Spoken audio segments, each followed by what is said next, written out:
Hey guys, welcome you all to GS and law. Service law में एक बहुत ही बड़ा क्वेश्चन है कि क्या ओवर क्वालिफिकेशन डिस्क्वालिफिकेशन का ग्राउंड बन सकता है। इसके अलावा ये क्वेश्चन आपके दिमाग में तब भी आता होगा जब आप कोई एम्प्लॉयमेंट का फॉर्म भर रहे होंगे। इसी के ऊपर ऑनरेबल सुप्रीम कोर्ट ने हाल ही में एक डिसीजन दिया है, chief manager Punjab National Bank versus Anit Kumar Das. ये जजमेंट ऑनरेबल सुप्रीम कोर्ट ने 3 नवंबर 2020 को दिया है। आइए देखते हैं कि ऑनरेबल सुप्रीम कोर्ट ने इस पूरे मुद्दे पे क्या कहा। इस केस में ऑनरेबल सुप्रीम कोर्ट की 3 जजेस की बेंच ने कहा कि क्वालिफिकेशन की रेलिवेंसी और सूटेबिलिटी क्या है ये कोर्ट्स नहीं डिसाइड करेंगी, बल्कि it is a matter of the employer to decide. आगे कोर्ट ने यह भी कहा कि जो क्वालिफिकेशंस हैं वो इंस्टीट्यूशन या इंडस्ट्री के इंटरेस्ट के हिसाब से डिसाइड किए जाते हैं और किसी इंस्टीट्यूशन के क्या इंटरेस्ट हैं इनको कोर्ट्स नहीं डिसाइड कर सकती, क्योंकि कोर्ट्स के पास इसके लिए कोई भी मैकेनिज्म नहीं उपलब्ध है। लेकिन फिर भी एम्प्लॉयर क्वालिफिकेशंस प्रिस्क्राइब करते समय आर्बिट्ररी तरीके से एक्ट नहीं कर सकता। आइए देखते हैं केस के फैक्ट्स को। अब देखिए, पहले तो ये जान लीजिए कि यहाँ पर बैंक एप्लेंट है और बैंक ने पियोन की पोस्ट के लिए एक एडवर्टाइजमेंट पब्लिश किया था। इस एडवर्टाइजमेंट के एलिजिबिलिटी क्राइटेरिया में ये लिखा गया था कि कैंडिडेट 12th पास होना चाहिए और साथ ही साथ उसको इंग्लिश की बेसिक रीडिंग और राइटिंग नॉलेज होनी चाहिए। कोर्ट ने स्पेसिफिकली ये कहा था कि कोई भी कैंडिडेट ग्रेजुएट नहीं होना चाहिए एज ऑन 1 जनवरी 2016। अब ये एक अपील है और यहाँ पे जो रिस्पोंडेंट हैं वो ओरिजिनल रिट पिटिशनर हैं इन दी हाई कोर्ट, और इन्होंने जब एप्लीकेशन फॉर्म भरा तो इनको अपॉइंट कर दिया गया।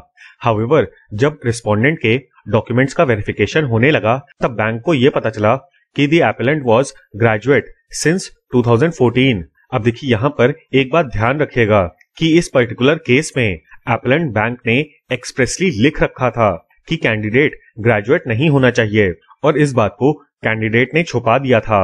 ऐसे में एपेलेंट बैंक को कैंडिडेट एलिजिबल नहीं मिला और इन्हीं सब चीजों को ध्यान में रखते हुए उनका अपॉइंटमेंट कैंसिल कर दिया गया। इसके बाद कैंडिडेट ने उड़ीसा हाईकोर्ट में रिट पिटीशन डाली, जिसके चलते उड़ीसा हाईकोर्ट ने बैंक को यह डायरेक्ट किया कि आप रिस्पोंडेंट यानी कि ओरिजिनल रिट पिटीशनर को एज अ पियोन अपॉइंट करें। इसके खिलाफ बैंक ने ऑनरेबल सुप्रीम कोर्ट में अपील दायर की और ये कहा कि ये एक कॉन्शियस डिसीजन था कि कैंडिडेट की क्वालिफिकेशन सिर्फ 12th स्टैंडर्ड की होनी चाहिए and he shall not be a graduate. मतलब ये जो डिसीजन लिया गया था ये ऐसा नहीं था कि गलती से हो गया था, बल्कि it was intentional in the process of recruitment. इसके अलावा बैंक ने यह भी कहा कि क्वालिफिकेशन डिसाइड करना ये जुडिशियल रिव्यू के तहत नहीं आता। सारे फैक्ट्स को देखने के बाद ऑनरेबल सुप्रीम कोर्ट ने अपने डिसीजन में ये बताया कि ये जो एलिजिबिलिटी क्राइटेरिया है ये कोई पहली बार नहीं आया है, बल्कि 2008 से ही बैंक इस चीज को फॉलो कर रहा है और इसीलिए हाईकोर्ट का जो डिसीजन है वो गलत है, क्योंकि the candidate was not eligible for the post as per the advertisement. Court ने इस बात को भी सही पाया कि कैंडिडेट ने इंटेंशनली अपने ग्रेजुएट होने की बात को छुपाया था।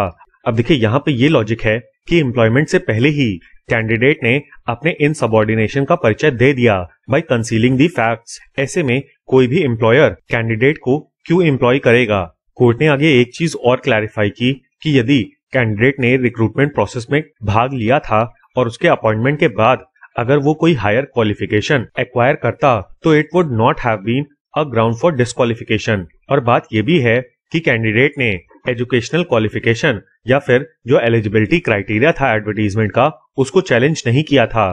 कुल मिलाके over qualification can be a ground of disqualification. Service law के इस प्रिंसिपल को आप ध्यान रखिएगा। हाउएवर, यदि आप लिटिगेशन में हैं तो इस केस को साइड करने से पहले इस चीज को जरूर ध्यान रखिएगा कि इस पर्टिकुलर केस में बैंक ने एक्सप्रेसली कह रखा था कि candidate should not be graduate और साथ ही साथ कैंडिडेट ने एडवर्टीजमेंट में दिए गए एजुकेशनल क्वालिफिकेशन को चैलेंज नहीं किया था।